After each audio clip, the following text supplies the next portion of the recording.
Olá, pessoal. Então, sejam bem-vindos, em mais uma etapa do nosso quadro, Qual é a tua pesquisa? Lembrando que toda semana nós vamos trazer alguns convidados, que vão falar sobre as suas pesquisas. Semana passada nós tivemos a presença, do Gabriel Vinícius, o qual fez um belíssimo trabalho sobre a liberdade de educação, sobre a ética de Spinoza. E nesta semana eu tive o prazer, de convidar, que aceitou prontamente, a minha querida amiga Camila De Pares. Seja muito bem-vinda ao nosso quadro de hoje. Olá, pessoal. Primeiro eu quero agradecer ao Maicon, a Thaís, pessoal, por essa iniciativa muito legal. Espero sucesso para eles, né, nesse projeto. Então, a minha pesquisa tem como título Esse é Meu Jeito Ninja, uma interpretação sociológica da escola ninja no mangá Naruto através da teoria de Pierre Bourdieu. Eu vou me apresentar um pouquinho. Então, eu nasci em São Paulo, né, mas eu resido em Barão de Cotegipe já há muitos anos. Eu sou licenciada em História pela URI Erechim em 2012, também licenciada em Ciências Sociais, 2019, onde eu defendi a minha pesquisa, foi aprovada, né, está lá o link na biblioteca para poder acessar ela. Eu também, durante a licenciatura em Ciências Sociais, eu participei do projeto de iniciação à docência, o PIBID, Ciências Sociais, do ano de 2015 a 2018. Durante 2017 e 2018, também eu participei de um projeto de extensão, que é Saberes e Práticas Políticas, a Oficina Democracia e Representação Política na Escola. 2018 a 2019, eu participei da residência pedagógica. Então, todos esses projetos, eles ajudaram muito para a minha formação enquanto licenciada, né, para estar em sala de aula, que é o que eu desejo agora formada. E também, através do PIBID, eu fiz a criação e o desenvolvimento de uma oficina, né, que é o Mito e Cultura, o anime e mangá Naruto nas aulas de sociologia. E o meu área de interesse é a sociologia da educação, né, que une as duas áreas que eu mais gosto, assim, que eu mais me identifiquei durante o curso, que é a educação e a sociologia. Camila, eu estava dando uma olhada aqui na tua experiência profissional e vi que tu é licenciada em História, né? Sim. Por que tu fez a escolha, de Ciências Sociais, sendo que eu já era licenciada em História? Eu me formei em 2012 em História, mas acabei não trabalhando na área. Eu fui trabalhar na educação infantil como auxiliar. E daí até algo que eu gostei bastante e pensei em fazer uma segunda graduação até na área de pedagogia, por esse contato com a educação infantil. Mas daí, tipo, eu conheci o Maicon, né? Conheci também a Dani, que falavam muito do curso de Ciências Sociais, das três áreas da política, da antropologia, da sociologia, e eu me identifiquei muito, assim, gostei bastante. Daí eu pensei, não, vou fazer uma segunda graduação nas Ciências Sociais. Daí foi aí que eu me apaixonei pelo curso, né? Eu vi ali também que tu deixou uma frase, para nós. Tu gostaria de comentar um pouquinho sobre o que é essa frase, o que ela representa para ti? Sim, então a frase é: o mangá é uma das artes mais primorosas que utilizam um humor inabalável e técnicas de desenho para influenciar vidas, retratar a sociedade e mostrar o ser humano de forma nua e crua. Essa frase é do Osamu Tezuka, que é um dos mangaka, no caso ele escreve mangás, que foi mais conhecido no Japão. No caso, ele é até chamado como Walt Disney japonês. E é até uma das obras que ele fez, bem conhecidas, que é o Astro Boy. Então, o mangá ele é algo que, nas histórias tão cômicas que eles trazem, ele tem muito do cotidiano de quem o escreve, da questão de como é a vida dele em sociedade, o contexto histórico que ele foi escrito. Então, ele retrata muito a questão do ser humano ali em algo que às vezes tu não dá tanto valor, tu acha que é só uma questão de entretenimento, né? Mas ali está retratado a sociedade em que esse escritor vive, o contexto histórico, e mostra muito da questão do ser humano mesmo nele, por mais que tenha toda uma história que às vezes a gente acha fictícia. Me diz uma coisa, já que tu tá falando sobre mangá, tu sempre teve esse interesse sobre mangá ou surgiu durante a graduação? Como é que foi teu primeiro contato com isso, que é muito da cultura oriental, né? Eu assistia muito anime, no caso, quando eu era criança. Alguns até bem conhecidos, tipo Sakura Card Captors, e outros assim. Mas eu não tinha tanto interesse, só gostava. Mas a partir do momento que eu comecei a assistir Naruto, que foi ali por 2007, eu comecei a gostar muito e ter mais interesse sobre. Então procurei ler o mangá, e acompanhei até hoje, eu acompanho o Naruto, né? Então ali que começou a surgir, mas então foi bem antes da graduação, ainda na minha infância, no caso, que eu já gostava e me interessava por vários títulos. Mas foi a partir do momento que eu comecei a assistir Naruto que daí eu comecei a me encantar mais e também me encantar pela cultura oriental. Então vamos lá. Então, primeiro eu gostaria que tu apresentasse para nós, né, sobre a origem, né, do teu estudo e da tua pesquisa. Pode comentar um pouco para nós? Sim. Bom, assim, eu tinha uma disciplina na graduação que era a Formação da Sociedade Brasileira 2. E nessa disciplina o professor Daniel trouxe, estávamos estudando sobre mito, cultura, né?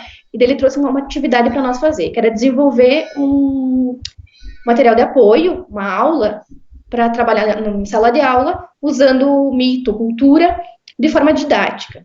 Então, prontamente eu já pensei assim, não, vou trabalhar com mito, cultura e trazer alguns mitos orientais do mangá Naruto, né, da história do Naruto. Porque o Naruto, ele é todo escrito, o Masashi Kishimoto escreveu ele, é todo escrito com base na cultura e nos mitos orientais.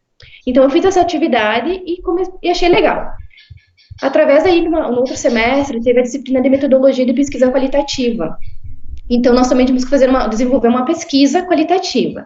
E daí eu trouxe essa ideia do mito e da cultura para fazer, e do mangá Naruto, né, para fazer essa pesquisa. Então, foi feita toda uma pesquisa, várias etapas, que você tinha que conversar com pessoas. Eu conversei com alunos na escola Érico, na Feira do Livro, para ver o que eles achavam dos mangás, do Naruto, né. Então, eu desenvolvi toda uma pesquisa qualitativa para essa disciplina. Daí, a partir disso, através do PIB de Ciências Sociais, que eu era bolsista, eu comecei a desenvolver uma aula sobre cultura e mito e trouxe como uma ferramenta didática o mangá, né, o Naruto, o mangá e anime Naruto para a sala de aula. E em cima disso eu desenvolvi essa oficina, que se chamou Mito e Cultura, o mangá e anime Naruto nas aulas de Sociologia. Então, ela foi apresentada, eu apliquei ela para o pessoal do PIBID de 2019, de Ciências Sociais, como uma ferramenta didática, né, um tipo de metodologia que poderia ser utilizada para trabalhar esses conceitos. Daí, para além, eu mandei para o Uneseb, para apresentar em Florianópolis, que é o Encontro Nacional de Sociologia na Educação Básica. E apresentei lá essa oficina, né, foi aprovada, e eu trabalhei com graduandos das Ciências Sociais, apresentando essa oficina para eles e pondo em prática, né, como uma alternativa também para eles poderem depois utilizar em sala de aula. Também apresentei o banner no SBS, né, o Congresso Brasileiro de Sociologia, em cima da questão da oficina. Trabalhei com os alunos da Obra Santa Marta, que eu fui convidada, que eles tiveram um dia no museu, no Arquivo Histórico aqui de Erechim, então eu trabalhei com eles nessa oficina, também eu trabalhei com alunos na Feira do Livro, e também levei para os meus alunos da residência pedagógica essa oficina, né? Então, dali surgiu, tipo, esse meu gosto por trabalhar essa oficina e utiliza o mangá, né, como ferramenta. E daí, nisso, eu tinha já uma ideia de TCC. E numa conversa com o professor Clóvis Schmidt, ele falou assim, Camila, porque ele que me orientava para fazer os resumos para mandar para os eventos sobre ela. Ele falou assim, por que você não faz o trabalho de conclusão em cima dos mangás, já que tu gosta tanto e tem uma facilidade? Daí eu falei, será que é possível? Né? Porque, tipo, Naruto, trazer para um trabalho de conclusão de curso, será que é científico? Então, através de várias conversas com ele, eu consegui achar o que eu poderia trabalhar na minha pesquisa utilizando o Naruto. E daí, eu sempre digo que através da oficina, né, de todo esse desenrolar para criar a oficina, foi que começou a surgir essa vontade de utilizar o Naruto na minha pesquisa de conclusão de curso. Então, foi aí que tudo começou, né? Sobre o teu TCC, já deixa eu te fazer uma pergunta antes que tu entre realmente no conteúdo dele, né? Já que tu trouxe toda uma trajetória, né, que tu tem, uma história que tu tem com o Naruto, né, e com os mangás em si também, quando chega no TCC, geralmente é aquela época, né, que os graduandos e graduandas ficam loucos, né, por causa da pesquisa, o trabalho de conclusão.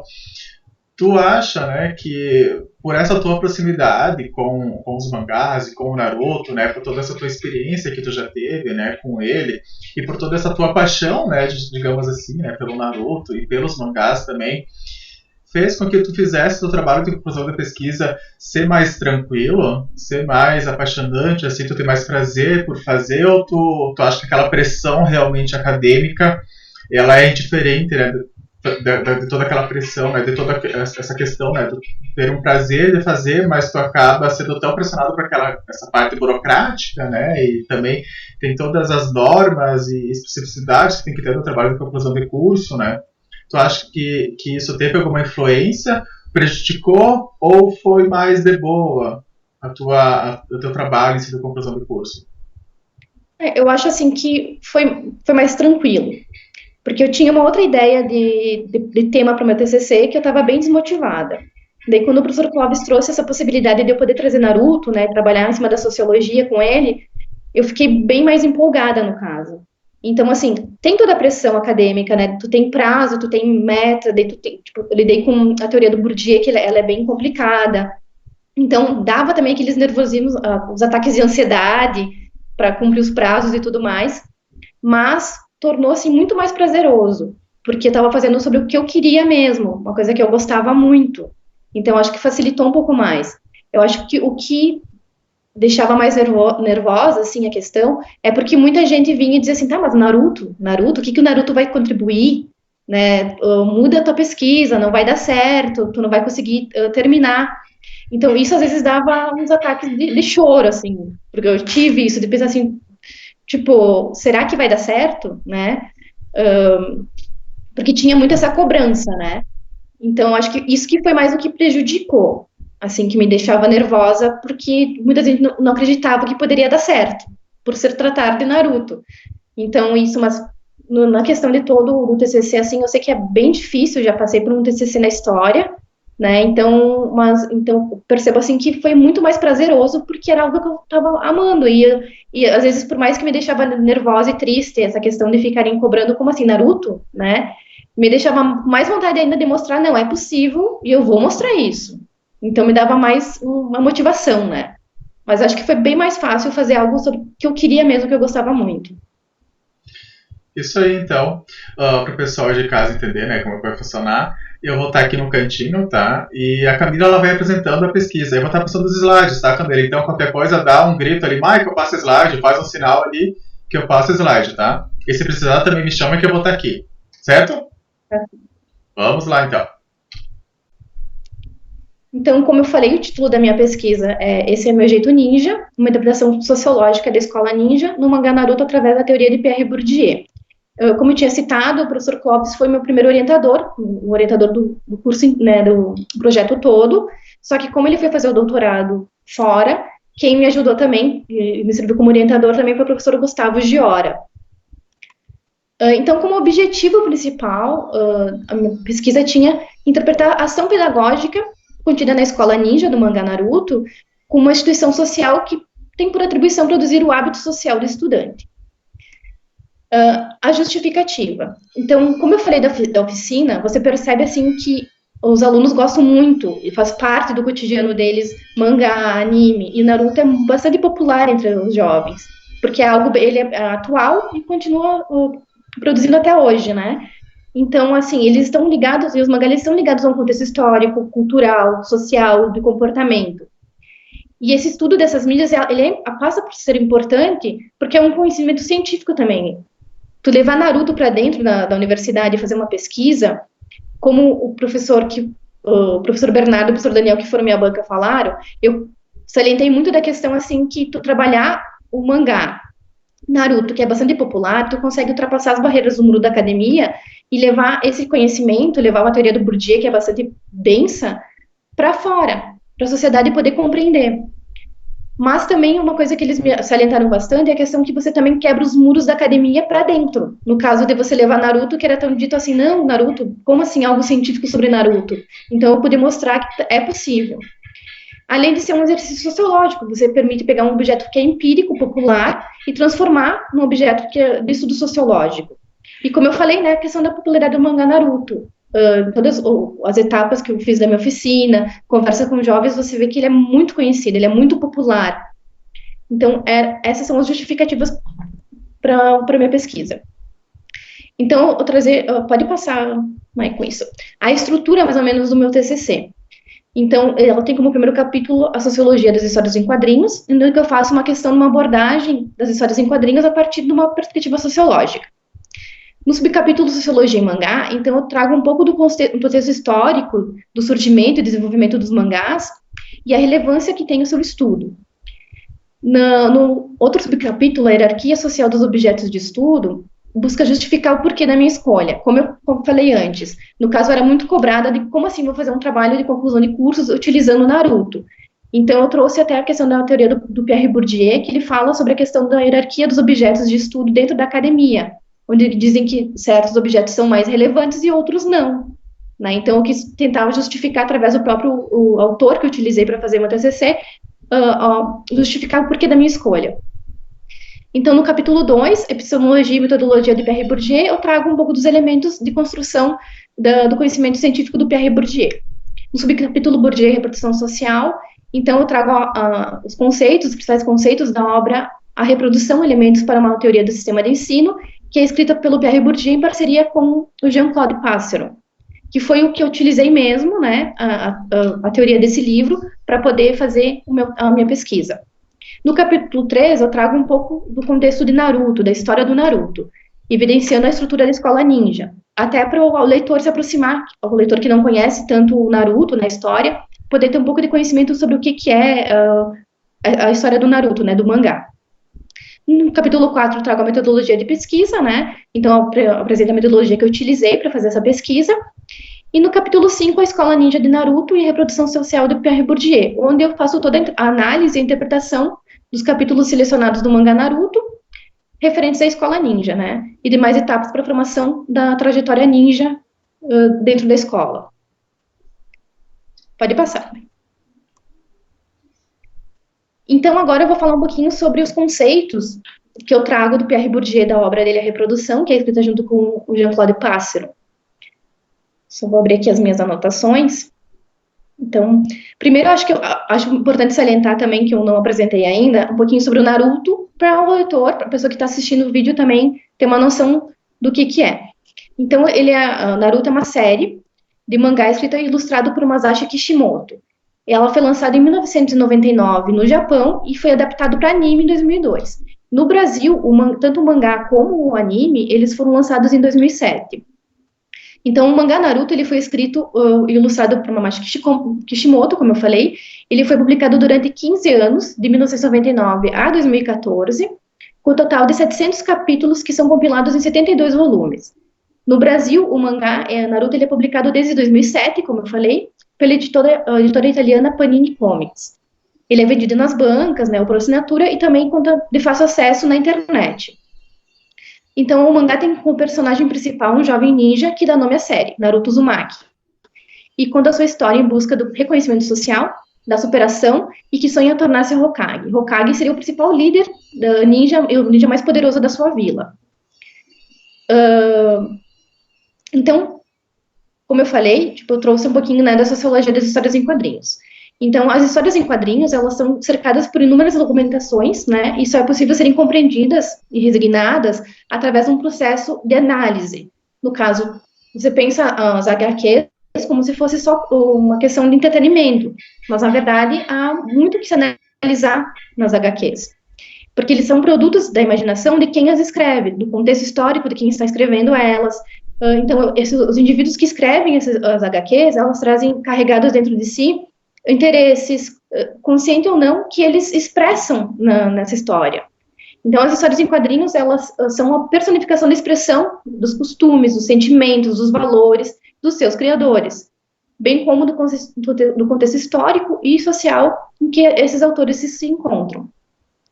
Na sociologia, o mangá, no caso, eu trouxe no capítulo um pouquinho do contexto histórico que surgiu a criação dos mangás. No Brasil, os animes e os mangás, japoneses, eles estão presentes desde 1960.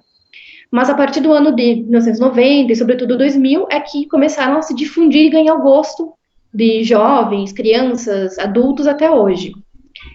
Isso por causa do advento da internet, que facilita muito o contato, né? Facilita muito mais porque você às vezes não tem dinheiro para comprar na banca, ou alguns animes foram reproduzidos na TV aberta, mas até certa parte, porque eles não são traduzidos, ou não são renovados a compra desses capítulos. Então, tu consegue achar na internet vários animes para você assistir completos, traduzidos, né? Então, isso facilitou muito o contato, né, com os animes e com os mangás. Então, a palavra anime, ela, de uma forma geral, ela significa animação.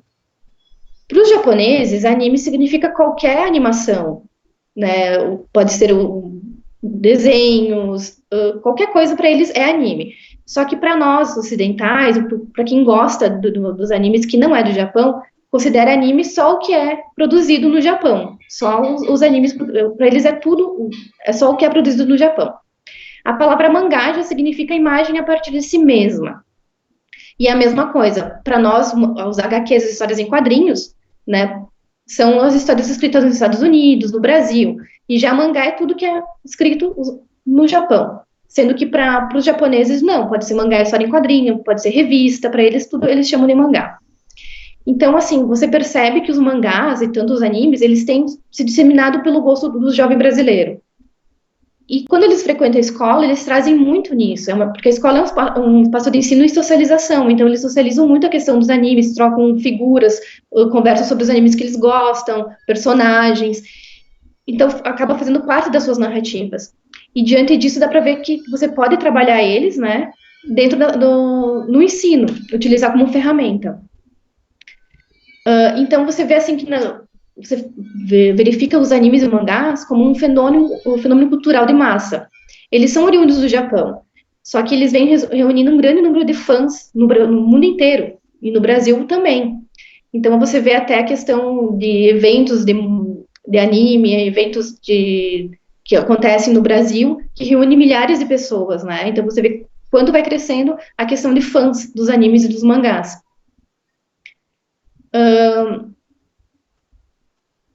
E daí uma coisa que os autores trouxeram que eu achei bem interessante também, durante a minha pesquisa, é que os mangás, você algumas vezes vê nas histórias em quadrinhos críticas diretas, bem óbvias ali, sobre algum contexto, sobre alguma crítica social, você vê muito nas histórias americanas, de quadrinhos, ou brasileiras. Só que o mangá é o contrário. Os japoneses, eles não fazem umas críticas diretas ou políticas diretamente.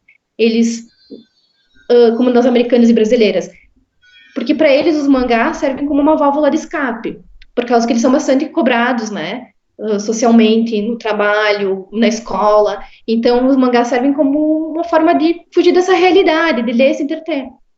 E é uma das as indústrias de mangás e animes no Japão é algo que traz muito dinheiro economicamente para o país, né? Então as críticas deles são bastante sutis, né? Às vezes você nem percebe, até ainda mais quando são leitores que não conhecem aquele contexto. Como os brasileiros leem uma história lá e não vão entender essas críticas sutis porque não conhecem o contexto histórico e social japonês. Então, por isso que seria bastante interessante você conseguir fazer uma pesquisa e trazer esses elementos, conseguir perceber esses elementos. Então, como eu falei também da hierarquia social dos objetos de estudo, o Bourdieu ele fala sobre a questão de como há certos temas que são ditos legítimos, legitimáveis dentro da academia, que tem prestígio, que tudo bem, você pode falar sobre esse assunto, porque esse assunto é legítimo. Enquanto que, como história em quadrinhos ou mangá, é algo que não é legítimo, não tem como você trazer para dentro do universo acadêmico, né? E o Bourdieu, ele cita bastante a questão das histórias em quadrinhos como sendo algo que é dito que não é legítimo, né? Que é algo inferior. Então, por isso que tu tem sempre essa questão de querer justificar. E eu percebi muito isso no desenvolver da minha pesquisa, que eu sempre tinha essa necessidade de explicar, de trazer por que eu estava trabalhando no Naruto, que é algo justificável, sim, pela cobrança, por mais que às vezes não me cobravam, eu tentava justificar. Mas por causa disso, né, esses poderes atemporais que tem dentro do universo acadêmico, que tentam ditar o que é legítimo e o que não é legítimo de pesquisa. Então, por isso que eu trouxe bastante essa questão do Bourdieu falando sobre os objetos ditos dignos ou não dignos para poder justificar a pesquisa. Então, agora eu vou trazer um pouco dos elementos da questão do livro que eu utilizei, né, da reprodução do Pierre Bourdieu, os principais conceitos que eu utilizei para poder fazer a minha pesquisa. Então, o Bourdieu ele escreveu junto com Jean-Claude Passeron em 1960 esse livro, A Reprodução. Eles retratam a escola como reprodutora da cultura dominante. Eles analisaram o sistema de ensino francês na época, em 1960, e trouxeram a escola como reprodutora da cultura dominante. Então, até aquele momento, na França e em outros países, a escola ela era vista como um meio de ascensão, né? Que todo mundo conseguiria sair dela, se dar bem na escola, através do seu mérito. Então, todo mundo poderia ascender socialmente, bastava só se dedicar aos estudos, que todos teriam a mesma oportunidade. E na época, quando o Bourdieu escreveu essa obra, ele trouxe à tona que não seria uma verdade essa. Então, os principais conceitos que ele traz, que eu até tenho naquele slide, acho que esse aí, o capital cultural privilegia o desempenho escolar. Então, o que os autores trazem?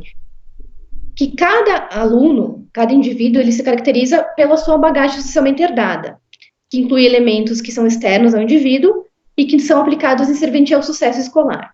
Então, nisso eles trazem o capital econômico, que é viabilizador de você ter acesso a serviços e bens, o capital social, que refere aos relacionamentos sociais de influência que são preservados pela família, e o capital cultural, que é formado por títulos, transmitido pela família, sendo que ele é incorporado e tem maior influência no rumo do destino escolar do indivíduo. Porque a escola, para o Bourdieu e para o Jean-Claude Passeron, é um espaço de reprodução social onde que se legitima as desigualdades. Porque é na escola que o legado familiar, o que você aprende em casa, se transforma em capital cultural. Pois esses conhecimentos, esses variados conhecimentos passados pela família, e que são continuados na escola, é passado de forma desigual, onde se privilegia os estudantes que detêm uma herança cultural. Então, no caso, crianças que têm acesso a ir no cinema, a ir num arquivo histórico, a ir num teatro, ele vai adquirindo esse capital cultural. Quando chega na escola, ele vai saber, mostrou o quadro da Mona Lisa, ele vai ter uma noção do que é o quadro da Mona Lisa. Enquanto que a outra criança que não tem acesso, não tem essas oportunidades, que não sabe nem o que é um cinema, o que é uma peça de teatro, vai chegar lá e pensar, tá, mas quem que é essa? Então, você vê que aquela criança que tem esse capital cultural já está a passos à frente da criança que não tem esse privilégio dentro da sua família. Então, há essa desigualdade. Outro elemento que também os autores trazem é o exame como uma forma de selecionar, classificar e eliminar. Então, o exame ele é utilizado como instrumento de dominação. No caso, ele perpetua um conhecimento, respostas e limita a capacidade de conhecimento dos alunos. Então, através do exame, da prova, a escola ela seleciona os mais capacitados, os alunos mais capacitados, e classifica eles desde o início da vida escolar. Enquanto que os alunos que são oriundos das classes populares, eles já são eliminados antes mesmo de serem avaliados. Por quê? Por que o exame seleciona e classifica? Porque ele seleciona ali. Tem um tipo de questões, você tem que saber aquelas respostas. Se você não conseguiu atingir, não conseguiu acertar, então ele vai ver quais são os estudantes que são mais bem-sucedidos, mais preparados, competentes, e seleciona daqueles que não alcançaram o êxito esperado. Então, e esses são considerados como inferiores, como que não têm capacidade, e acabam por ser excluídos, porque já vê ali, numa nota que não vai bem, já vamos excluir o dele, ele não tem tanta capacidade como o outro que foi super bem na prova. Então, a avaliação escolar, além de verificar a aprendizagem dos estudantes, ela analisa também culturalmente e moralmente os estudantes, porque ela determina qual que é a cultura dominante. Qual é essa cultura aqui? Você tem que saber falar desse jeito, você tem que ouvir música clássica, porque senão se você ouvir funk ou outro tipo de música, um samba, não, isso não é cultura. Cultura é isso, então determina qual que é a cultura legítima, geralmente é da classe dominante, né? E avalia como eles têm que se portar, como eles têm que sentar, como eles têm que falar, conversar, né? Eles avaliam, então, moralmente, também esses alunos e culturalmente. No caso, crianças que já vêm do capital cultural das suas famílias, que sabem o que é uma música clássica, que sabem o que é um teatro, tudo mais, que sabe se portar à mesa, que sabe como sentar na classe, escrever, falar de determinado jeito, já tem esse capital, para eles é muito mais fácil. Então, os alunos que não têm isso, as crianças que vêm de uma família humilde, que não sabe como, que tem que sentar certinho, coluninha reta, ficar em silêncio, então eles já são avaliados também e veem que não, eles não têm as qualidades, não se portam da forma que tem que se portar. Então, outro elemento também que os autores trazem é a probabilidade de êxito e a probabilidade de passagem. O que seriam esses? O êxito escolar determina a chance de você ingressar numa universidade. Se você tiver êxito escolar, você vai conseguir ter maior facilidade de você entrar na universidade, de continuar, de conseguir um bom trabalho. Então, para quem já está sendo selecionado como incapaz, que não tem condições, que não vai seguir à frente, a probabilidade dele conseguir entrar numa universidade é muito pouca. E quando ele consegue, ele vai acabar entrando no ensino superior, vai acabar reproduzindo o que ele aprendeu no sistema social em que ele estava inserido. Então, em decorrência a isso, os autores eles frisam que acaba ocorrendo uma diplomação sem que os indivíduos consigam fortalecer e responder às competências mínimas esperadas. Até porque depois de você ser formado, pesa muito em que universidade que você cursou, as suas notas, como que foi o seu desenvolvimento, o curso que você fez. Então, pesa muito isso e acaba dando uma questão de uma diplomação sem que tenha essas competências mínimas esperadas, né? Então, outra coisa nessa questão de probabilidade de êxito de passagem é que a escola é observada como uma forma de ascensão social. Só que, se observa muito a questão dessa substituição das desigualdades de acesso para as desigualdades de currículo, né? Por justamente isso, porque qual que é, se a tua universidade é prestigiada ou não, se teu curso é, digamos, no nosso universo, se é medicina, se é advocacia, se é odontologia, né? Então, é muito visto, muito observado isso.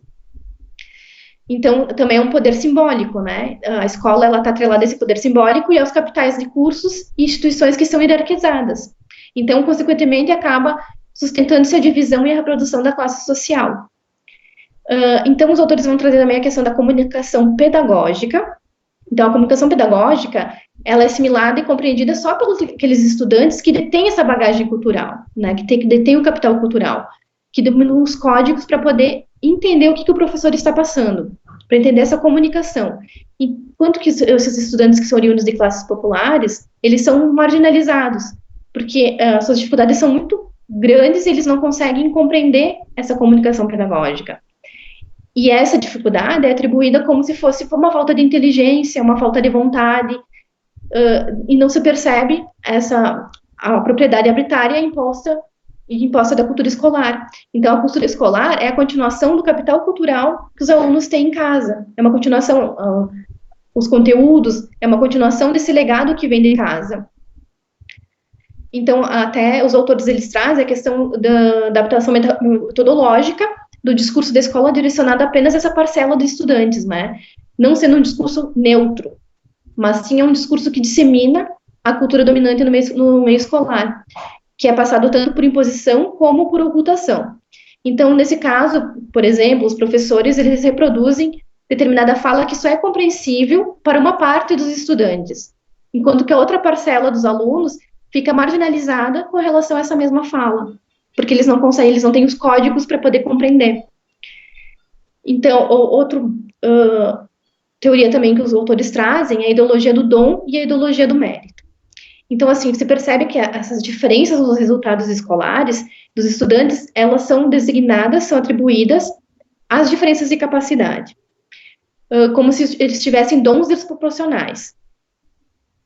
Isso seria uma ideologia da competência, está constituindo uma ideologia da competência, do mérito pessoal.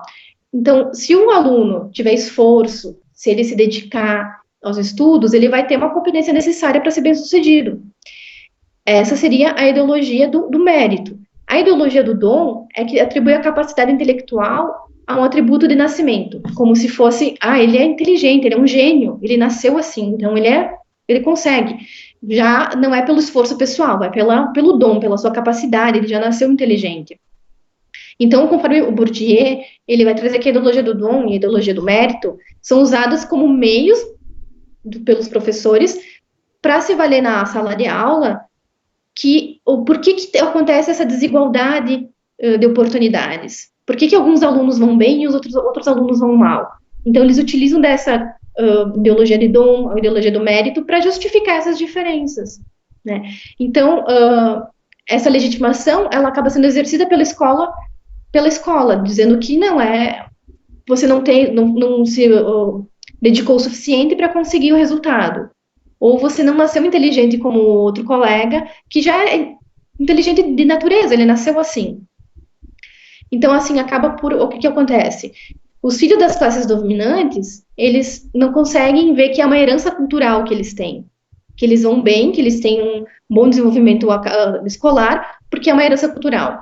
Eles não conseguem se identificar como enquanto herdeiros, né? Herdeiros desse conhecimento, herdeiros do capital cultural. Porque ele parece que as suas habilidades são naturais. Enquanto que os outros alunos, eles não conseguem ver que o fracasso escolar deles não é pela falta de vontade ou pela ignorância individual, mas é pela estrutura, né? Que eles não têm as mesmas oportunidades, os mesmos objetivos, no caso, os mesmos capital cultural, familiar, para poder se dar bem na escola. Eles veem isso como se fosse a ignorância, uma ignorância individual ou a falta de vontade deles mesmos. Então, os autores vão trazer também um dos conceitos que eu também utilizei, foi a violência simbólica através da ação pedagógica. Então, para os autores, o poder simbólico é exercido no ambiente escolar e é um poder invisível, só podendo ser efetivado quando os agentes são cúmplices, quando eles não querem perceber que eles são assujeitados a esse poder. Então, esse poder, ele impõe significações, ele as impõe como legítimas, disfarça as relações de força, né, que se encontram na base da sua força. Então, isso seria uma violência simbólica. No caso, a violência simbólica, ela ocorre na escola através da ação pedagógica. Então, porque, conforme Bourdieu, toda ação pedagógica é objetivamente uma violência simbólica enquanto imposição por um poder arbitrário, do arbitrário cultural. No caso, a ação pedagógica, ela impõe um arbitrário cultural, como se só a cultura dominante fosse a certa, a correta, e essa tem que ser aprendida. E isso é uma violência simbólica. Então, todo esse poder que impõe significações, as impondo como legítimas, e encobrindo essas relações de força, elas são uma violência simbólica, e a violência reproduzida na escola é uma violência simbólica retratada nas ações de seus agentes, pois se nega a consciência e a autonomia dos indivíduos na relação pedagógica da forma que eles passam a reproduzir inconscientemente as ações estipuladas pelos grupos dominantes. Então, eles vão pensar assim, não, a minha cultura é inferior mesmo, né, a cultura tá certa, essa que eu tô aprendendo na escola, eu tenho que seguir essa, e essa que é legítima. Então, por fim, outro dos conceitos que eu utilizei do livro foi a escola como espaço de reprodução social que legitima as desigualdades. Então, a violência simbólica, ela é o poder que impõe determinadas significações, as fundamentando como legítimas, utilizando como base as relações de força e o sistema de ensino a impor um arbitrário cultural. Isso se constitui a violência simbólica, como já falei, contra as classes populares, e assim a escola acaba por reproduzir e legitimar as desigualdades sociais. Então, esses são mais ou menos os conceitos que eu utilizei no livro A Reprodução do Pierre Bourdieu para poder fazer minha pesquisa em cima da escola ninja do Naruto. Então, como eu falei, no capítulo 3 eu trago mais ou menos um pouquinho do contexto histórico do Naruto. No capítulo 4, a metodologia de pesquisa. Acho que pode passar o slide, Michael. Deixa eu abrir aqui o meu. Então, a metodologia que eu utilizei para fazer, né, a pesquisa é a qualitativa, utilizada através da técnica de análise de discurso. Eu analisei os discursos no mangá dos 21 primeiros capítulos da primeira parte do mangá Naruto. Então, esses dados eles foram coletados e analisados durante os meses de outubro e novembro de 2019. E para interpretar, foi, como eu falei antes, né, o livro A Reprodução, Elementos para uma Teoria do Sistema de Ensino, do sociólogo Pierre Bourdieu, escrito em parceria com Jean-Claude Passero. Então, pode passar também o slide. Aqui. Então, como eu citei, né, então foram utilizados os primeiros 21 capítulos da primeira parte do mangá. Por que foi feito esse recorte? Porque ali mostra, na história do mangá, mostra a questão do Naruto na escola, como ele ingressou, e outras fases da educação da escola ali para ele se tornar ninja. Como, não sei se dá para ver essa imagem bem. Deixa eu ver aqui. Bom, mas agora eu vou trazer alguns dos elementos da minha análise, né, utilizando as teorias que eu tinha falado recentemente. Vou pegar aqui as minhas anotações. Só para deixar claro aqui, Camila, tu utilizou apenas o mangá, né? O anime do Naruto tu não utilizou como meio de análise de discurso ou utilizou também? Não utilizei Michael. Eu até tinha pensado no anime, mas o mangá é mais fácil você conseguir utilizar ele para fazer uma análise de discurso, porque os balões estão ali, né? Então a conversa está ali. No anime, eu teria que assistir, passar, né? Tipo, parar, copiar os diálogos. Então o mangá estava já ali com todos os diálogos prontos. Então facilita mais a questão da pesquisa. Mas aí, como eu também já tinha assistido muito anime, então me ajudou muito porque eu assisti, reassisti, né? Então eu tinha bastante conhecimento sobre, né? Mas eu utilizei somente o mangá. Então, vamos pelos pontos que eu trouxe, né? Ali no Capital Cultural privilegia o desempenho escolar. No caso, você vê na história, Naruto, ele é órfão. Ele, né, os pais dele e o pai e a mãe dele morreram quando ele nasceu. Então, você percebe a dificuldade que ele tem na escola. Ele é uma criança que ele não presta atenção, que ele apronta, que ele não tem boas notas. Por quê? Porque o Naruto ele não tem um capital cultural. Se você pega e faz um contraste com outros alunos, com outros personagens do mangá, que como traz, assim, o Sasuke, que é o antirrival dele, né, ali, o Sasuke, ele, por mais que a família dele foi massacrada, depois morta, mas antes ele teve o contato com a família, então ele aprendeu vários jutsus, vários aprendizados com a família que ele pôde já levar um conhecimento para dentro da escola. Como vários outros personagens que aparecem na escola ali, né, nessa parte. Como a Hinata, Hyuga, o Shoji, o Shikamaru. Então, todos esses personagens, eles têm famílias ninjas que ensinam para eles, né, aprendizados, técnicas, que eles já chegam com essa bagagem cultural na escola ninja.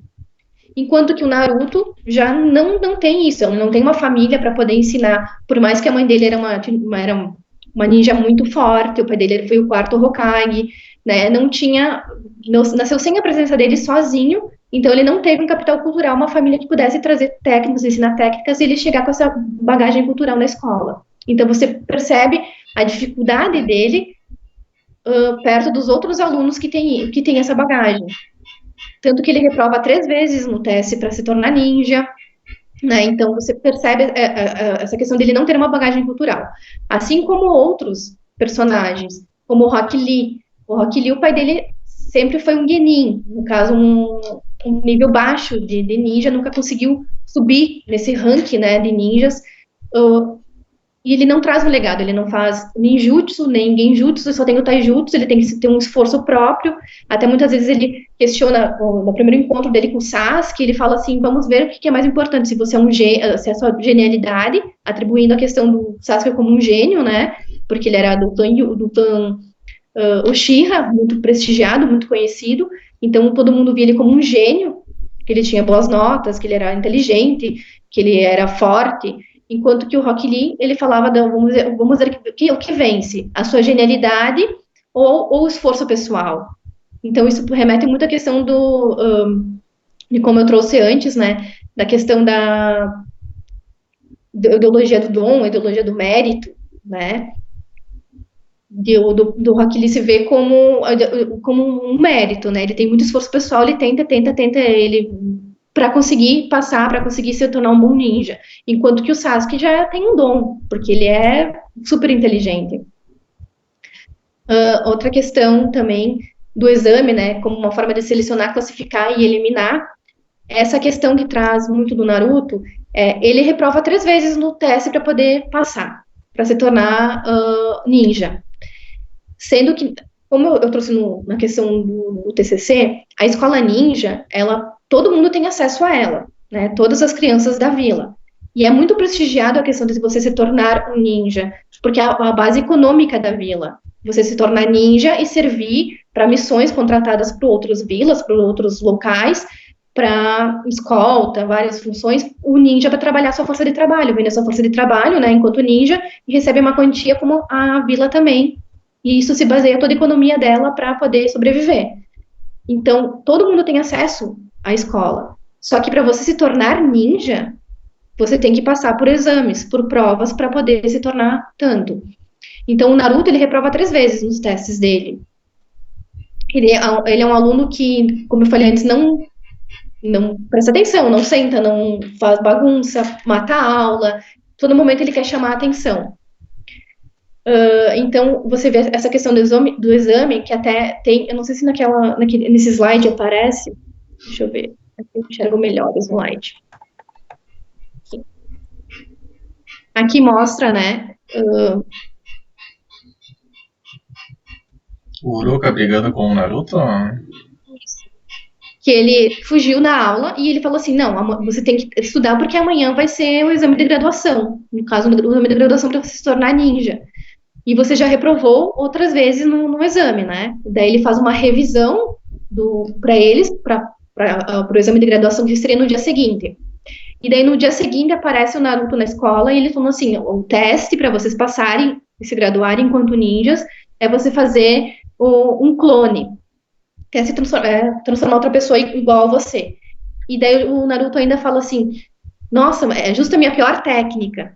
No caso, ele reprova novamente no exame, porque é a pior técnica dele. Enquanto todo mundo conseguia fazer um clone, pelo menos 2, 3, ele mal e mal conseguia fazer um, né? Então, ele reprovou novamente. Então, aí você percebe a questão da dificuldade que ele tem. Então, como eu tinha citado também antes, a avaliação escolar, ela vai para além de só verificar essa aprendizagem, se você aprendeu as técnicas, né, que nem no caso do Naruto ali, você aprendeu a fazer um clone, pelo menos, isso é o mínimo que você tem que fazer, e ele não tinha aprendido. E também analisa culturalmente e moralmente os estudantes. Como eu falei, os alunos, para você ser ninja, você tem que ter uma capacidade de concentração, de prestar atenção, de falar calmamente, de pensar em estratégias. E o Naruto é tudo o contrário disso, né? Ele é bagunceiro, ele não presta atenção, ele é bem, em vez de você analisar a situação, ele não consegue analisar, ele é bem intuitivo, ele parte para cima. Então ele é totalmente diferente dessa moral que é cobrada para se você tornar um ninja, né? Essa avaliação feita de como você tem que se portar. Então, daí a questão da probabilidade de êxito e a probabilidade de passagem, você vê que o Naruto quase não tinha êxitos para poder passar nos exames. Afinal de tudo, ele consegue passar e se tornar um ninja, onde eles são divididos em 3 alunos por grupo, e vão para um outro sensei, um outro professor, que vai continuar ensinando eles, mas a partir desse momento eles começam a fazer, a trabalhar para a aldeia, né, então fazer algumas funções, algumas coisas conforme a capacidade deles. Então você vê assim, o Naruto conseguiu, afinal de tudo, depois de 3 reprovações, conseguiu passar e se tornar um ninja. Então você vê que a probabilidade de êxito dele era bem baixa, mas ele conseguiu. E aí passa para a probabilidade de passagem. Né? No caso, ele conseguiu ser, mas ele já percebe nas primeiras funções que ele faz com agora os 3 colegas dele, né? E o professor, o Kakashi, que é o professor ali, você percebe que as dificuldades, enquanto que o Sasuke se dá bem em tudo e vai super bem, ele já não, né? Ele já tá ali atrás, ele é o que mais bagunceiro, que acaba sendo preso. Então, sempre você vê essa distorção. Por mais que ele conseguiu passar, ele não tem as competências mínimas exigidas. Enquanto que isso se mostra bastante, se percebe bastante se comparando ele com os outros 2 colegas, a Sakura e o Sasuke. Até quando eles são divididos nesse trio, né? Para ter um professor como responsável por eles, o Naruto ele questiona por que ele estava no mesmo grupo que o Sasuke. Então o Iruka ainda fala assim, porque o Sasuke ele tem as melhores notas de toda a turma e você tem as piores notas. Então é uma questão de contrapor, né, o melhor com o pior. E isso ele deixa bem claro falando isso, né, o porquê que foi feita essa divisão e a escolha por esse trio. Então, daí você percebe, depois, conforme eles são divididos nesse trio, com um professor responsável por eles, tem a questão deles subirem de nível e se adicionarem Junin. E nisso eles têm que passar por exames novamente. E até o primeiro exame, eles são inscritos, o professor deles indica eles para poderem fazer parte do exame Chunin, né? Então, a primeira prova, que é uma prova escrita. E aí você vê o desespero do Naruto porque é uma prova escrita. Enquanto que o Sasuke e a Sakura do mesmo time dele vão se saem super bem e percebem que o instrutor que está ali cuidando da prova fala que eles deveriam eles não poderiam ser pegos colando, mas eles tinham né, até no máximo 3 oportunidades para não serem pegos e serem reprovados. Enquanto o Sasuke e a Sakura conseguem perceber isso, e todos os outros que estavam fazendo essa prova, que eles poderiam colar, mas eles não deveriam ser pegos, até que é uma forma deles, enquanto ninjas, conseguirem coletar informações sem serem pegos, né? O Naruto não entendeu nada disso. E foi muito mal na prova porque ele não sabia, ele estava desesperado porque para você ver que ele não conseguiu entender essa comunicação pedagógica. Só quem já tinha uma noção, uma forma de se portar, de pensar, de analisar, é que tem essa capacidade de entender o que o professor queria dizer, né, através das suas palavras. E o Naruto acaba se safando, né, mas tudo bem. Mas ele não conseguiu entender. Então, essa questão da comunicação pedagógica, que só uma parte dos estudantes conseguem compreender, enquanto que outra fica relegada porque não tem dificuldade para entender o que está sendo passado ali por aquele professor. Então, também a ideologia do Dom e ideologia América, eu falei da questão do Rock Lee, né, que ele tem que se esforçar bastante, porque ele não vem de uma família que possa trazer um capital cultural para eles, enquanto que o Sasuke e outros personagens têm esse capital cultural, vem de clãs importantes, né, de famílias importantes, que têm seus jutsus secretos, que têm as suas técnicas, são passadas por seus filhos, e eles conseguem, né, chegam na escola com uma grande facilidade, com o pé na frente de outros alunos. Outra coisa que você percebe é a Sakura, que é uma personagem que os pais delas, o pai e a mãe não são ninjas. Então também não passam técnicas para eles. Só que enquanto mesmo eles não sendo ninjas, eles conseguem ver o valor que é ser ninja. E talvez percebem isso e conseguem proporcionar para Sakura que ela tem um estudo, que ela busque essas informações. Você percebe que ela não é tão boa nas técnicas ninjas, mas em compensação, em outros conhecimentos ela tem bastante compreensão, mas também não tem esse capital cultural porque o pai e a mãe não são ninjas, então não tem o que passar para ela, né? Dentro desse meio, que o importante é você ser ninja, é o hábito que forma do você ser ninja. Então, a questão da violência simbólica, né? Dentro da escola ninja, você percebe, se mostra o que é importante para você ninja, as técnicas que são esperadas. Isso. Ele traz uma questão de que é importante ser ninja. A questão é um poder invisível. Ele está formando hábitos do guerreiro para mostrar que dentro da aldeia se espera que você seja um ninja e aquilo que é importante. Eu quero pegar aqui da minha análise para ver se não escapou nada.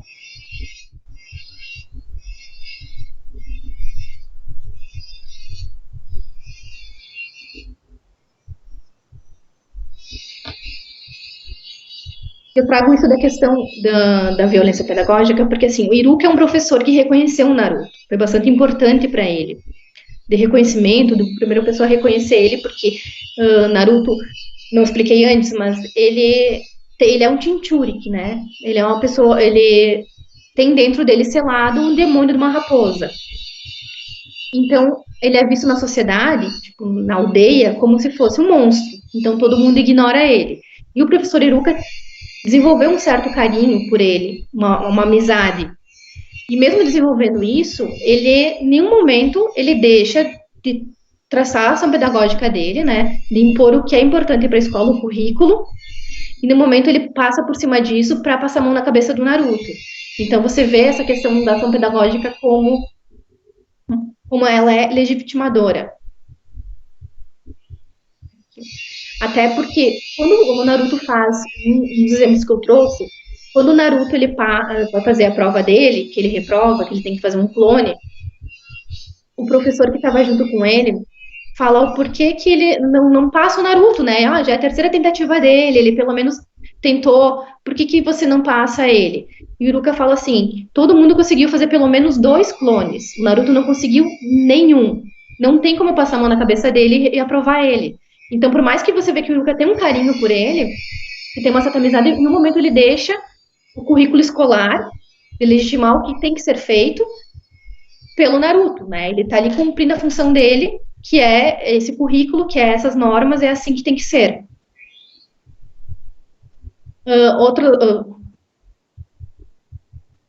Então, essa questão da violência simbólica, né, dos alunos, porque você vê que a ação pedagógica, ela no próprio Iruka, ela impõe o que tem que ser feito, né? Impõe uma cultura, impõe uma forma de ser para os alunos, e ela é invisível, mas os alunos, eles veem aquilo, veem a importância de ser ninja, a importância de você, para a aldeia, você ser ninja e estar tá ali fazendo, contribuindo economicamente para a aldeia, para a proteção da vila, sendo ninja. Então você percebe ali que essa ação pedagógica, ela infunde isso na cabeça dos alunos, que faz com que eles perpetuem e continuem, né, pensando, isso é importante. Até você ver que o Naruto, que ele quer ser o Hokage, o principal líder. E isso é importante para a vila, tá lá o monumento ao Hokage para mostrar o quanto o Hokage é importante, e isso vai legitimando essa ação. E ocorrendo essa violência simbólica.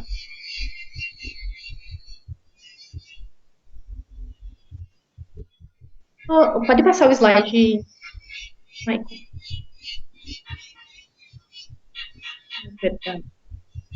Então, a análise.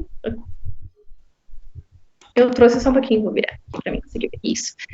Então, eu trouxe um pouco do contexto de como é o ingresso na escola ninja, né? Então, como todo aluno pode entrar, só que você tem que passar por determinados testes para poder se tornar um ninja. Eu trago um pouco da questão da escola, da ação pedagógica na escola ninja do Naruto, a produção de valores e a diferença desses capitais. Então, a partir dessa análise, a gente conseguiu constatar, verificar que essa ação pedagógica, empreendida pelos professores na escola, ela é reprodutora das relações de poder. Então, ela toma um discurso dominante, que é disseminado por meio da imposição e da ocultação, e essa violência simbólica é imperceptível aos olhos dos agentes. Eles aprendem isso na escola e permanecem levando para si a importância de ser ninja, de que eu tenho, né, que preciso estar lá. E bem como essa diferença dos capitais entre os personagens. Então, como resultado, né, da minha pesquisa, pode-se perceber que a escola, ela se constitui como um espaço de reprodução das estruturas sociais. Você vê ali as estruturas que você tem que crescer dentro de uma hierarquia, dentro do ser ninja, e essa vai colocando, induzindo no teu hábitos, né, que você tem que seguir esses passos, e tem que ser ninja, e tem que ser o melhor, e tem que subir nesses rankings. Então, ela acaba reproduzindo e reforçando as desigualdades sociais, porque você vê muito isso se você compara o Naruto enquanto personagem que não tem uma herança cultural, não tem um capital cultural, enquanto que outros alunos sim têm, e já estão com maior vantagem que ele, as dificuldades que ele tem dentro da escola, depois, enquanto um time de 3, né, que permanecem com o professor ensinando eles, as dificuldades que ele tem para conseguir aprender e acompanhar os seus colegas. Então, a gente vê que essa estrutura ela é dominada pelo hábito do guerreiro, que é incorporando a estrutura social na forma de ser, de pensar, de perceber e de agir dos seus alunos. De tal forma que eles acabam reproduzindo inconscientemente. Bom, seria mais ou menos isso. Então, Max, vocês trouxeram algumas perguntas, espero que eu tenha conseguido falar um pouco sobre isso, né? E trazer os principais conceitos, o que eu trabalhei para poder desenvolver minha pesquisa. Então, aqui eu estou dando uma olhada, tu usou basicamente o Bourdieu em tudo, só... Aqui o Bourdieu nas suas referências... Sim, não, eu usei bastante. Mas ele não foi o autor, o único que tu se baseou. Não, porque assim, eu usei outros autores para falar da sociologia das histórias em quadrinhos, né? Usei vários, a minha bibliografia ela é bastante extensa, até tanto porque esses slides, mais ou menos, eu utilizei eles para apresentar meu TCC, né? Então, eu coloquei as principais obras do Bourdieu que eu utilizei, mas foram muitos autores, até autores que comentam Bourdieu, para conseguir também falar, porque, como eu falei, o Bourdieu ele tem uma escrita, né? Bastante complicada de você compreender. Às vezes tem que ler 1, 2, 3, 4 vezes para poder compreender o que ele falou. Então, ele é um autor bastante denso, bastante complicado até para nós, né, da academia. Então, imagine para pessoas que são de fora, que não conhecem esse autor. Então, eu usei vários comentaristas até para falar sobre a questão da sociologia dos mangás, as histórias em quadrinhos. Eu até fui adicionada num grupo do Facebook para trocar artigos, pesquisas relacionadas a mangá e anime. Então, eu consegui achar muitas coisas lá, sabe? Muitos artigos, trabalhos de pesquisa, trabalhos de mestrado, doutorado, que as pessoas estão fazendo sobre animes e mangá. Então, me ajudou também muito para construir, né, a minha pesquisa. Então, mas foram diversos autores que eu utilizei para poder fazer, né, para desenvolver a pesquisa. Não só Bourdieu. Aproveitando, né, a escolha pelo Bourdieu, ela foi proposital, por ele se encaixar nessas questões que tu queria fazer essa análise dentro do Naruto em si? Assim, Bourdieu é um autor que eu sempre gostei bastante, né? Eu concordo muito com as teorias dele, assim, do que ele traz. Só que daí, tipo, surgiu do nada Bourdieu.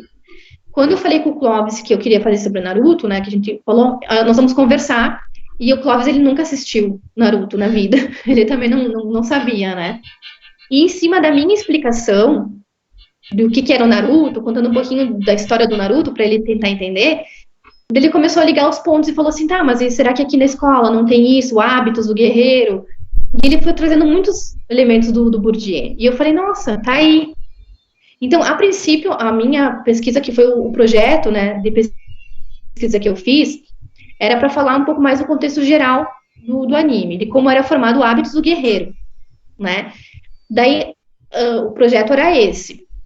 Foi, né, o projeto. Daí, para a pesquisa em si, no semestre seguinte, a gente conversou, eu e o Clóvis, e pensamos assim, não, acho que facilitaria fazer um recorte um pouco, né, para ser mais fácil, do que não se tornar tão abrangente, de fazer sobre a escola mesmo, a escola em si, e trazer as teorias do Pierre Bourdieu na obra dele da reprodução. Daí eu concordei, falei assim, não, junta muito da questão da educação, né, e ali eu conseguia perceber muito da questão da diferença dos capitais, da ação pedagógica. Daí foi que a gente resolveu fazer sobre a questão da educação mesmo, né, da escola ninja. Mas surgiu isso, tipo, achei interessante porque o Clóvis, mesmo não conhecendo o Naruto, através da minha explicação, ele já trouxe elementos do Bourdieu que eu percebi que se encaixavam muito bem, e falei, não, é aí mesmo, vamos fazer a pesquisa em cima disso. Eu fiz algumas anotações aqui conforme eu fui apresentando, mas eu gostaria de provocar com duas principais, né? Uma em relação a essa posição, né, que tu acabou comentando desde o início da tua fala, né, sobre enfatizar o quanto que a pesquisa do Naruto, né, em relação com o Bourdieu, ela de forma válida e legítima dentro das ciências sociais.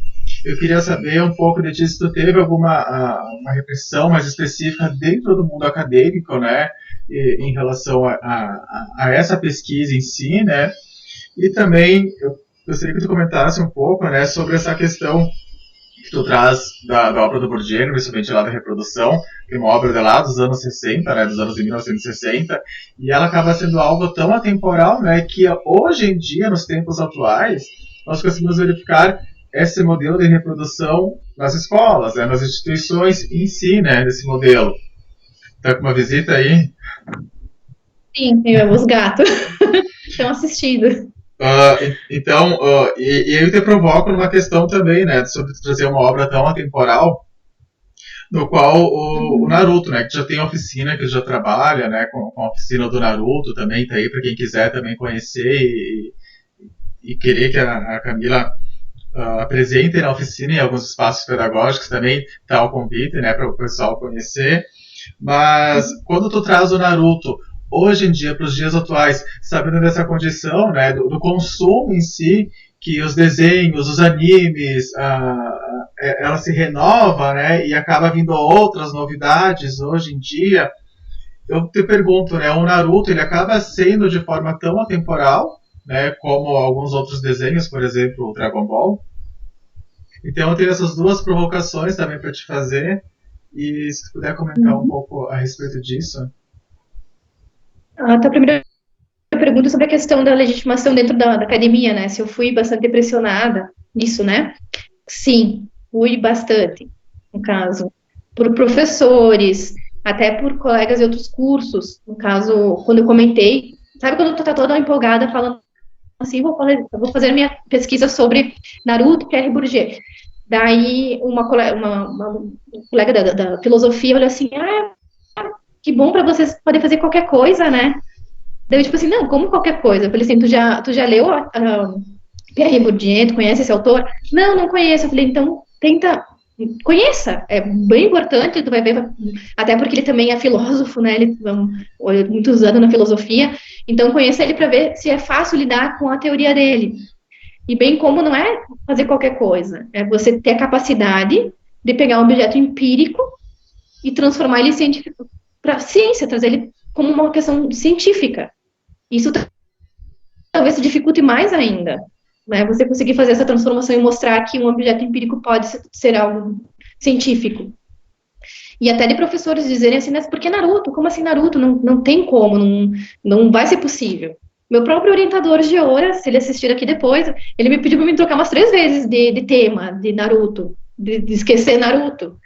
E eu fui teimosa e falei, não, porque é possível, é possível. Mas aí você também percebe que, tipo assim, eu sempre admirei muito o professor Clóvis, o Michael sabe, todo mundo, né, que passou por ele, até como PIBID, tem essa admiração. Então, quando ele me disse que era possível, ele falou assim, não, é possível, e que ele aceitou me orientar, eu tinha muita força nisso, não, porque se o Clóvis disse que é possível, então parem de falar. E daí até o Clóvis me falou uma coisa muito, que eu levei muito para mim, assim, que ele falou assim, tá, você faz um curso de montar e desmontar equipamentos, né, para você aprender a montar e desmontar equipamentos. E daí no final, para concluir esse curso, eles vão te dar uma máquina de escrever toda desmontada e tu vai ter que montar ela. Por que eles fazem isso? Eu falei assim, para mostrar que tu aprendeu a montar e desmontar, né, a máquina. Ele falou assim, é a mesma coisa o TCC. Na questão da TCC na sociologia. Você está mostrando que você aprendeu e consegue fazer algo científico, uma pesquisa. É para isso que serve o TCC. Ele não vai mudar o mundo, mas vai mostrar que você tem a capacidade e os métodos para poder conseguir fazer e mostrar que você consegue, que você aprendeu de todo o decorrer do curso. Então, eu levava muito isso para mim.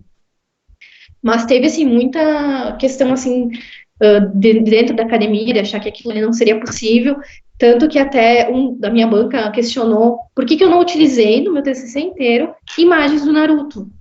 Porque o professor Bernardo, ele é da Sociologia da Educação, a tese de doutorado dele foi sobre Bourdieu, né, então ele tinha muito o que acrescentar, e só que ele não conhecia Naruto, ele não sabia nada de Naruto. E já o professor Daniel, ele é fã de Naruto que nem eu, até na disciplina dele que eu comecei a usar Naruto, né? E que ele falou que um dia ele queria escrever um livro sobre Naruto. Então eu sabia que ele conhecia o meu objeto de pesquisa. Então eles questionaram assim, por que tu não utilizou imagens, né, do Naruto? Daí eu falei assim, não utilizei porque eu fui tão questionada de que talvez não tivesse um rigor científico, que eu pensei que se eu utilizasse qualquer imagem, ia tirar a cientificidade do meu trabalho. Então eu fiquei bastante cautelosa nisso e acabei não utilizando imagens. Porque daí o meu Bernardo falou assim, para mim poder compreender, eu tive que pesquisar, né, ir atrás de Naruto para poder entender um pouquinho desse universo, para poder compreender melhor a tua pesquisa. Se tu tivesse talvez utilizado algumas imagens, teria sido mais fácil para mim. E daí eu não utilizei por causa desse medo, assim, não vai tirar todo o rigor científico dele. Então, e até eles questionaram muito, que teve muito Bourdieu e pouco Naruto. Mas todo esse medo não foi pro meu bem, entendeu? Porque se talvez não tivesse tanto, não ficassem tanto me cobrando, professores que às vezes você percebe assim que, né, que deveriam estar te apoiando, dizendo assim, não, você consegue, tá te dando meios, mas estarem te cobrando assim, não, isso não é possível, não tem troca disso, tu não vai conseguir, te dá um medo, te deixa aquilo ali dentro que tu pensa assim, não, é pior, tá? Então eu não posso, tenho que mostrar que é científico. Então eu dei muita risada, sempre falou assim, teve muito Bourdieu, bastante ciência, e faltou Naruto. Devia ter trazido mais Naruto, até pra gente conhecer melhor Naruto, né? E pra você ver, né, como isso acaba prejudicando. Então, por isso essa necessidade de você tentar justificar por que você escolheu isso, que tem um rigor científico. Então, eu fui muito cobrada nisso. Mas também achei interessante porque eles trouxeram que eu não quebrei os muros da academia para levar, talvez, os conceitos, a teoria do Bourdieu para fora, que fica mais fácil de você compreender uma teoria tão densa quando você utiliza um método, tipo assim, o Naruto, que é conhecido popular, talvez outras pessoas possam ler e compreender melhor aquela teoria, mas ter quebrado os muros da academia para, né, dentro mesmo, assim, de trazer algo inovador que todo mundo dizia que não era possível, você mostrar que é possível. Né? Então, sim, teve muita cobrança mesmo dentro da academia, de não ser possível, né, você tornar algo científico um objeto de estudo sociológico. A segunda pergunta? Sobre essa questão da temporalidade, né? Já que é uma produção acadêmica, né, a gente leva muito em consideração o nosso contexto, né, para valer da nossa pesquisa. O Naruto, né, tu disse que já foi em escolas. O conhecimento do Naruto hoje, tu pensa que é o mesmo? Porque, se eu não me engano, ele já tem uns 15 anos, né, desde a exibição do anime, de uma maneira mais popular, né, na televisão aberta, digamos assim. Então, esse conhecimento sobre o Naruto, né? Já que tu falou que tem os professores que também tem uns professores que não conhecem, né? Quando vai ministrar uma oficina, tu tem que dar essa explicação já sobre o que é o Naruto ou as pessoas, as crianças, né? Os adolescentes, eles meio que já compreendem, né? Se o Naruto, ele continua sendo de certa forma atemporal, já que tu trabalha já com uma oficina realmente, né? Sobre o mito e o Naruto. O que eu percebo assim, tem alguns adultos professores que não conhecem. Tem professores que conhecem porque o filho assiste, porque escutam os alunos comentando, falando. Quando você chega para aplicar a oficina, você vê que é muita gente que, da pesada, assim, dos alunos, ensino médio, conhece muito. É muito difícil ver que não já tinha assistido ao episódio, tem um que é fã, tem outro que assiste até hoje, tem aquele que pelo menos já viu, sabe do que se trata. Então, isso que eu vi a abrangência, de que é muito popular, porque todo mundo conhece. É difícil você chegar a um aluno que nunca ouviu falar o que é Naruto, né? Por mais que ele, sim, terminou já a exibição dele, agora tem o Boruto, que é a continuação, né, do filho do Naruto, no caso, mas você percebe, assim, que por mais que ele tá há 15 anos ali, 2007 começou, eu acho que foi 2017, se não me engano, que foi a exibição do último episódio do anime, que terminou o mangá, né, e começou a sequência do Boruto, mas você vê que ele é muito, muito presente, assim, porque tem muita gente que está reassistindo, ou que está começando a assistir, porque, como eu falei, ele foi exibido na TV aberta, que isso facilitou muito, porque daí muita gente conseguiu ter acesso, né, mas através da internet, isso possibilitou muito mais, porque tem muita gente que nem assistiu ainda, mas daí o outro fala, começa a assistir agora, então ele é muito conhecido, isso é muito fácil. Os professores, eles também têm bastante noção, assim, porque já ouviram falar os alunos, alguns até já assistiram, conhecem, né? Mas há para alguns professores que não conhecem, tu dá uma explicação. Até quando eu começo a apresentar a oficina, eu trago um pouquinho do que é o Naruto, trago um videozinho que mostra mais ou menos desse histórico dele, né? Tipo, como é que é a história dele. Tem até um vídeo bem interessante que é do Damiani, do canal do Damiani, Damianizando, que ele fala de forma assim bem espontânea, muito legal. Ele conta mais ou menos todo o contexto do que é e traz muitos mitos já. Então eu já aproveito isso. Então ele é bem lúdico, e é isso que é bom, interessante, você trabalhar com o que é a juventude gosta agora, que é o pessoal do youtuber, né? O youtuber. Então traz muito isso e facilita bastante. Até o professor que não conhece, só de ver o vídeo, já consegue perceber, tá, entender mais ou menos o que é isso, né? Mas você vê que é algo bem presente, assim, o pessoal gosta muito e parece que é algo que vai se renovando, porque para mais que terminou lá, eu acabo conhecendo alguém que estava começando a assistir, o que está na metade. Eu já assisti várias vezes, assisto e reassisto, releio, né, e vai assim. Agora eu tô assistindo Boruto, então sempre é uma continuidade. Porque tem muita. Como trouxe o Boruto, traz um pouco os personagens que era do Naruto, né? Agora grandes, adultos, no caso, e seus filhos, né? Numa nova geração. Tem muita gente que começa a assistir Boruto, que não assistiu Naruto, e por perceber isso começa a assistir Naruto para poder entender agora o Boruto, né? Então acaba ajudando também a questão para continuar essa popularidade do Naruto. Isso aí, então. Tu tinha me pedido também da questão do livro A Reprodução, que foi lá em 1960, né, na França. Isso, sim, pois é, dessa questão de ser atemporal também, né? Porque como tu tá comentando, tem alguns professores que ainda não conhecem o Naruto. Não que eles tenham obrigação, mas é bom ficar antenado, né? Sobre o que a criançada tá escutando, tá assistindo, né? Para trazer isso como proveito para a sala de aula também, né? Então, o Bourget, ele tem uma obra tão atemporal, né, que na época dele, infelizmente, o Bourget não teve toda a valorização que foi merecida, né, foi só algum tempo depois. Mas essa obra, ela acaba sendo muito bem, né, refletida, por mais que ele traga um contexto da França em si, né, aqui no Brasil ela tem muita importância também, né, muita relevância para os estudos dentro da prática da escola também, né, Camila? Sim, porque você percebe assim, ó, essa obra é lá de 1960, né? O contexto de 1960 na França, não tem nada a ver com o Brasil, mas ela deu um baque na época também quando ela foi lançada, porque ela foi lançada em 1970. Deu um baque também na questão da educação no Brasil. Em vários lugares do mundo, a obra dele fez refletir a questão da educação. E daí você vê que é algo que continua sendo perpetuado na escola. Então, eu trabalhei como conselheira tutelar aqui em Barão de Cotegipe, então eu tive muito presente nos contextos escolares. E bem na época que eu estava fazendo a minha pesquisa, né? Então, para além do universo do Naruto que eu conseguia utilizar, né, que era a função da minha pesquisa, eu conseguia perceber isso nesses contextos escolares. O quanto está presente os conceitos que ele traz à questão da educação nessa obra. O quanto até tão atual, pleno 2019, 2020, e é atual, a educação não mudou, né? E você vê que ela continua reprodutora das desigualdades sociais. Então, é uma obra, assim, excelente, porque excelente e você fica um pouco triste também, né? Porque lá de 1960, talvez a educação deveria ter mudado. Mas daí você percebe assim, poxa, não mudou, continua, parece que, por mais que você mudou as técnicas, você pensa outras metodologias, né, que muita coisa melhorou, a teoria dele tá tão atual, não deveria, né, não deveria estar tão atual.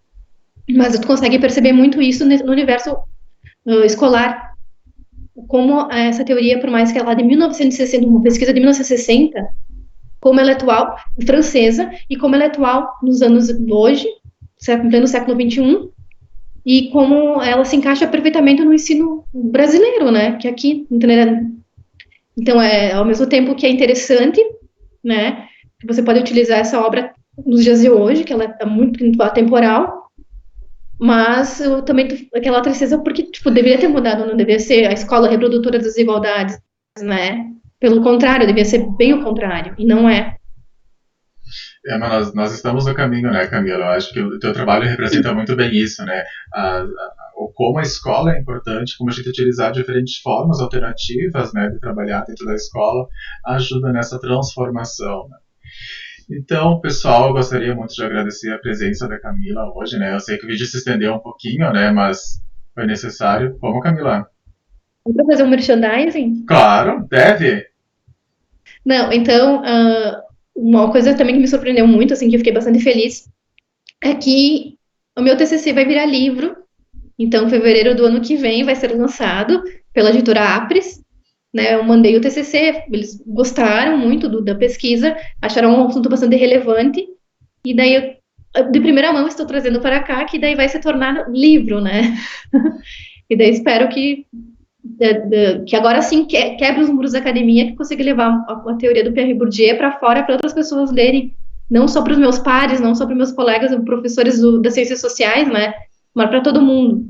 Então, isso me deixou bastante feliz, é no que eu estou trabalhando agora. Isso é muito bom, isso é muito gratificante, né, Camila? E ter essa oportunidade de mostrar a tua pesquisa, né, para além dos muros acadêmicos, né, das universidades, isso é mais que importante, isso é essencial, de certa forma, porque a nossa produção, ela tem que refletir lá, né, no nosso contexto, né, lá no chão da escola, realmente. Então, eu tô muito feliz por ter ouvido essa notícia em primeira mão, né, e pode ter certeza que eu vou ser um dos primeiros que eu vou comprar o teu livro. E com certeza eu quero ter uma dedicatória muito excelente, porque eu vou usar muitas das minhas formações também como exemplo, né? A tua pesquisa que eu considero muito válida, legítima, né? Tanto para o campo da educação quanto para o campo das ciências sociais também. Então... Mas eu quero agradecer, Maicon, pelo convite, né? Eu espero ter conseguido explanar tudo isso, mais ou menos a minha pesquisa, para o pessoal ter uma ideia de como foi. logo, mas ela está ali, tu disponibiliza o link para quem quer ler o TCC, e depois vai ter o livro também, acho que vai facilitar mais ainda a compreensão. E falar que a questão desse teu projeto, né, True Colors, eu acho muito interessante, porque é isso, a gente tem que pensar numa educação nova que dê oportunidade a todos, que todos tenham acesso, e pensar metodologias e didáticas que consigam trazer no que os jovens estão ensinando, o que eles podem, que faça sentido para eles, né? Não você chegar lá que nem nós, enquanto ciências sociais, despejar teorias e conceitos que às vezes não fazem sentido para eles. Mas se você levando para o universo deles, daí sim vai fazer sentido. Então, a importância da educação, né, das metodologias e didáticas que possa pensar para uma aprendizagem significante. Isso aí, então, pessoal. Muito obrigado novamente, Camila, pela oportunidade, pela disponibilidade do tempo também aqui. E como a Camila falou, vou deixar disponível aqui na descrição do vídeo a publicação, né, do TCC dela, e futuramente ali a oportunidade de compra, né, do livro dela, que vai ser com certeza maravilhoso. Vai ter que fazer todo um trabalho de apresentação, né, dele, como é que chama lá, a gente faz todo... Me esqueci o nome. Não, me fugiu. A divulgação do livro, eu também me fugiu o nome, mas daqui... Tá, mas você vai fazer a divulgação dele, né? Apresentar o livro. Isso, quando faz toda a apresentação do livro lá, tudo maravilhoso lá. Isso aí, então, pessoal. Muito obrigado pela presença de vocês. Fiquem ligados que toda semana nós vamos ter quadros novos, maravilhosos, né? No qual a gente vai relacionar a apresentação das pesquisas, né? Das pessoas que estão aqui no nosso contexto. Obrigado por ter assistido o vídeo, né? Se inscrevam aí no canal e acompanhem os próximos vídeos que nós vamos lançar também. Obrigado, Camila, e até a próxima.